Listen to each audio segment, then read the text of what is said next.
જય શ્રી કૃષ્ણ મિત્રો। તો આજે આપણે જ્યોતિર્લિંગનો અર્થ, મહિમા અને 12 જ્યોતિર્લિંગના દર્શન માત્રથી મનુષ્યને શું ફળ મળે છે તે જાણીશું। જ્યોતિર્લિંગ એટલે શું? હિન્દુ ધર્મમાં ભગવાન શિવને અનાદિ અને અનંત માનવામાં આવે છે। તેમનું સ્વરૂપ તમામ જગતના કારણરૂપ છે। શિવજીના પૂજન માટે શિવલિંગનું રૂપ સૌથી વધુ ઉપાસનાનું છે। શિવલિંગનો અર્થ થાય છે શિવનું સ્વરૂપ કે શિવનું પ્રતીક। પણ જ્યારે શિવ સ્વયં પોતાની શક્તિથી પ્રકાશ રૂપે એટલે કે જ્યોતિ રૂપે કોઈ વિશિષ્ટ સ્થાન પર પ્રગટ થાય છે ત્યારે એ સ્થાનને અને ત્યાંના શિવલિંગને જ્યોતિર્લિંગ કહેવાય છે। જ્યોતિર્લિંગ એ ભગવાન શિવના દિવ્ય અને તેજસ્વી સ્વરૂપનું પ્રતીક છે। જ્યોતિ એટલે પ્રકાશ અને લિંગ એટલે શિવનું અનાદિ અને નિરુપાધિક સ્વરૂપ। આ રીતે જ્યોતિર્લિંગ એટલે એવી શક્તિ કે જેમાં ભગવાન શિવનો તેજ, દિવ્યતા અને અજાત શાશ્વત સ્વરૂપ વ્યાપેલું હોય છે। ભગવાન શિવને અનાદિકાળથી ત્રિપુરારી, ભોલેનાથ અને મહાકાલ તરીકે પૂજવામાં આવે છે। હિન્દુ ધર્મમાં એવી માન્યતા છે કે જે ભક્ત જીવનમાં એક વખત પણ આ 12 જ્યોતિર્લિંગોનું દર્શન કરે છે તેને મોક્ષની પ્રાપ્તિ થાય છે। જ્યોતિર્લિંગનું મહાત્મ્ય શું છે? ભગવાન શિવના 12 જ્યોતિર્લિંગો સમગ્ર ભારતમાં વિવિધ સ્થળોએ આવેલા છે। દરેક જ્યોતિર્લિંગની પાછળ કોઈને કોઈ પૌરાણિક કથા અને આધ્યાત્મિક મહત્વ છે।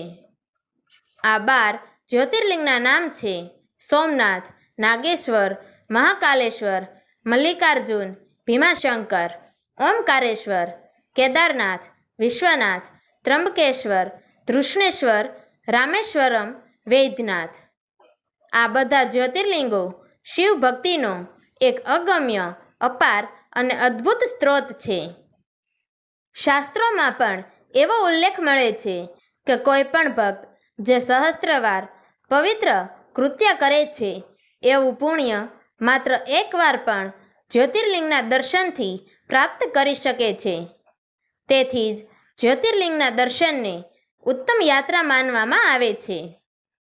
ધાર્મિક અને આધ્યાત્મિક દ્રષ્ટિએ જ્યોતિર્લિંગનું મહત્વ શું છે તે જાણીશું।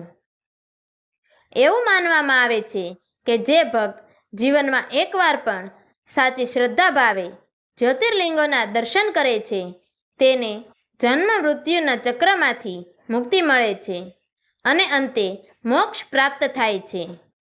ભૂતકાળના પાપો, દુષ્કર્મો અને જીવનમાં થયેલી ભૂલો જ્યોતિર્લિંગની ભક્તિ અને દર્શનથી વિઘટિત થાય છે।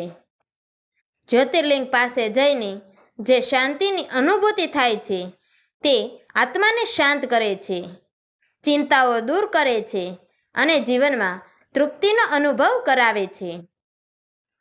આ યાત્રા દ્વારા ભક્ત પોતાની આંતરિક શુદ્ધિ, ચિત્ત શુદ્ધિ અને ભક્તિની ઊંચી અવસ્થામાં પ્રવેશ કરે છે।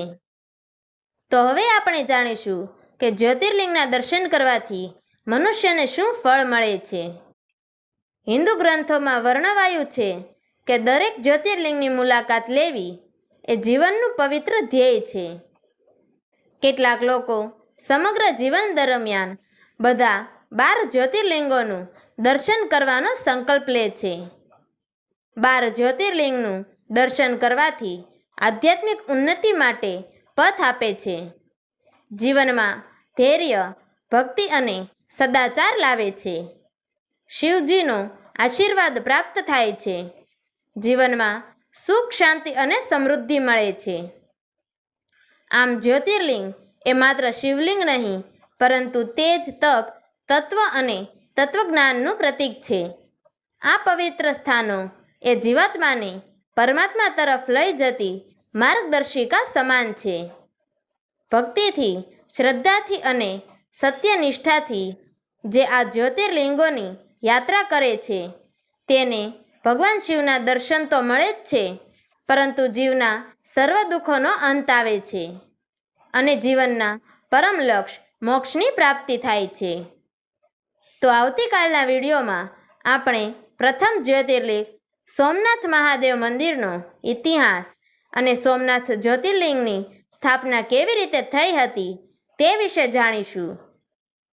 તો મિત્રો, તમને અમારી આ વાર્તા પસંદ આવી હોય તો અમારી ચેનલને લાઈક કરજો, શેર કરજો અને 12 જ્યોતિર્લિંગનો સંપૂર્ણ ઇતિહાસ તેમજ અન્ય ધાર્મિક, પૌરાણિક અને ઇતિહાસની કથાઓ જાણવા માટે નીચે આપેલા બ્લેક બટનને ક્લિક કરી અમારી ચેનલને સબસ્ક્રાઈબ જરૂરથી કરજો.